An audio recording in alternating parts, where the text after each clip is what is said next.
बिस्मिल्लाहिर्रहमानिर्रहीम। अस्सलाम वालेकुम दोस्तों। आज जुम्मतुल मुबारक है और जुम्मे के दिन सूरतुल कहफ की तिलावत करना मसनून है। आज हम सीखेंगे सूरतुल कहफ की वजह तस्मिया क्या है, इसका ज़माने नज़ूल क्या है और इसमें कौन से मज़ामीन बयान किए गए हैं। सूरतुल कहफ मक्की सूरत है जो कि 5 नबी में नाजिल हुई थी। मुसहफ की तरतीब में इसका नंबर 18 है। ये 15वें पार के निस्फ से का आगाज होता है। इसमें कुल 12 रुकू और 110 आयात हैं। सूरतुल कहफ का नाम जो है ये इस सूरत के पहले रुकू की आयत नंबर 9 में है, जिसमें आया है इस अवल फित्यो इलल कहफी, इससे लिया गया है। इस नाम का मतलब ये है, ये वो सूरत है जिसमें लफ्ज कहफ आया है। एक दिलचस्प नुक्ता ये नोट कर लें कि कुरान मजीद में गार के लिए दो लफ्ज आते हैं। एक लफ्ज कहफ आता है और एक लफ्ज गार आता है। जो कहफ है इसका मतलब होता है पहाड़ के अंदर वसी गार। ये लफ्ज कुरान मजीद में 6 बार इस्तेमाल हुआ है और 6 की 6 मरतबा ये लफ्ज सिर्फ और सिर्फ सूरतुल कहफ के अंदर ही आया है।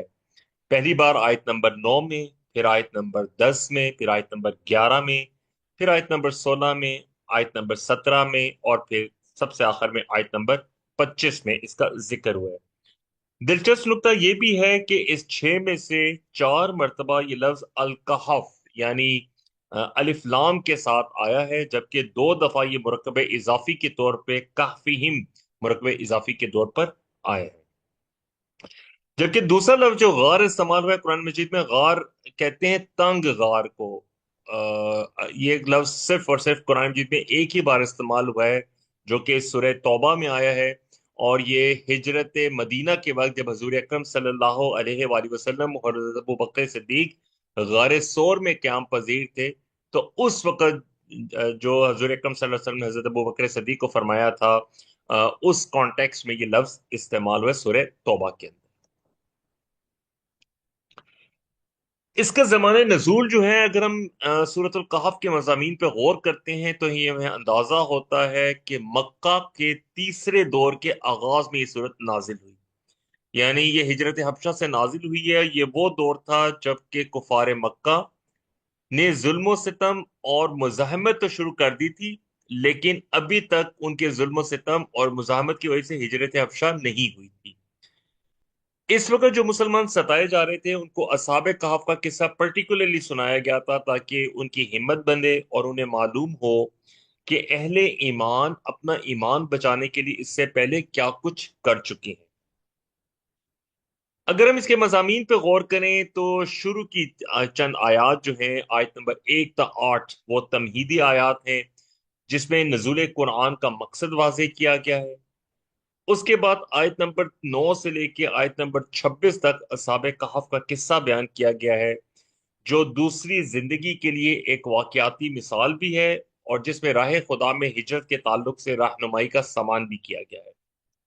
इसके बाद आयत नंबर 27 से लेकर 31 तक में अहले ईमान की कदर अफजाई की गई है और उन लोगों को जो दुनिया परस्ती में मगन हैं उनके हाल पर छोड़ देने की हिदायत की गई। आयत नंबर 32 से 44 तक में दो अशखास का किस्सा बयान किया गया है, जिनमें से एक दुनिया की कामयाबी ही को असल कामयाबी समझता था और दूसरा शख्स यकीन रखता था कि आखिरत की कामयाबी ही असल कामयाबी है। फिर दुनिया की कामयाबी को असल कामयाबी समझने वाले को किस तरह कफे अफसोस मनना पड़ा, उसका जिक्र किया गया है। इसको अमूमी तौर पर दो बाग वालों का किस्सा भी कहा जाता है। इसके बाद आयत 45 से 49 में दुनिया की चंद रोजा जिंदगी की बहार को एक मिसाल के जरिए वाज़ेह करते हुए क्यामत के दिन की पेशी का नक्शा खींचा गया है और नेक अमाल को नतीजा खेज और बायसे अजर करार दिया गया है। इसके बाद आयत 50 से 59 में हजरत आदम और इब्लीस का किस्सा मुख्तसरन बयान करते हुए मुशरिकीन की जहनीत और कुरान के ताल्लुक से उनके रवैये पर गिरफ्त की गई है। इसको किस्सा आदम और इब्लीस भी कहते हैं। यहाँ पे एक और दिलचस्प नुकता नोट कर लीजिए कि किस्सा आदम और इब्लीस कुरान मजीद में 7 मरतबा आया है और उन 7 में से एक मरतबा ये सूरह कहफ में भी आया है। इसके बाद आयत नंबर 60 से लेकर 82 तक में हजरत मूसा अलैहिस्सलाम के सफर के वाकयात पेश किए गए हैं, जिनमें हिकमत इलाही के बाज इसरार बेनकाब किए गए हैं, जिनसे हमें यह रहनुमाई मिलती है कि दुनिया में जो बेशुमार वाकयात पेश आते हैं उनके सिर्फ जाहिरी पहलू को देख कर कोई फैसला कुन राय कायम करना सही नहीं। इन वाकयात के पीछे अल्लाह की हिकमतें और मसलहतें कार फरमा होती हैं, जिनका इल्म इंसान को नहीं होता, और वो अपने नाकिस इल्म और जल्दबाजी की बिना पर इनकी गलत तवज्जो कर बैठता है। वाकयात का ये पहलू कि इसमें कैसे कैसे इसरार पोशीदा होते हैं आखिरत के ताल्लुक से बड़ा अहम है।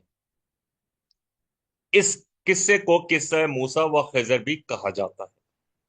इसके बाद आयत 83 से 101 तक एक अहम सवाल के जवाब में हजरत जुल्करनैन का किस्सा बयान हुआ है। इस किस्से में हजरत जुल्करनैन के किरदार का ये पहलू खास तौर पे बयान किया गया है कि किस तरह जब अल्लाह तबारक व तआला ने उनको हर किस्म के मालो असबाब से नवाजा, इक्तदार से नवाजा, तो उन्होंने अपने इक्तदार को खुदा से डरते हुए और आखिरत की जवाबदेही के एहसास के तहत इस्तेमाल किया।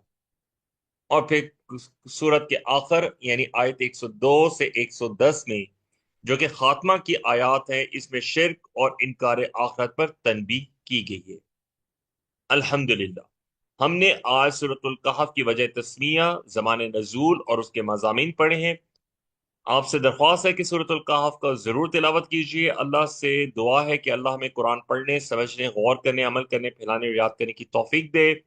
आपसे दरख्वास्त है कि YouTube channel students of Quran Majeed को सब्सक्राइब कीजिए, इसको शेयर कीजिए, ताकि आइंदा भी आप तक कुरान मजीद से मुतालिक अहम और मालूमाती वीडियोस मिलते रहें। सुब्हानकल्लाहुम्मा व बिहम्दिका नशहदु अल्ला इलाहा इल्ला अंता नस्तगफिरुका व नतूबु इलैक। अस्सलामु अलैकुम व रहमतुल्लाहि व बरकातुहू।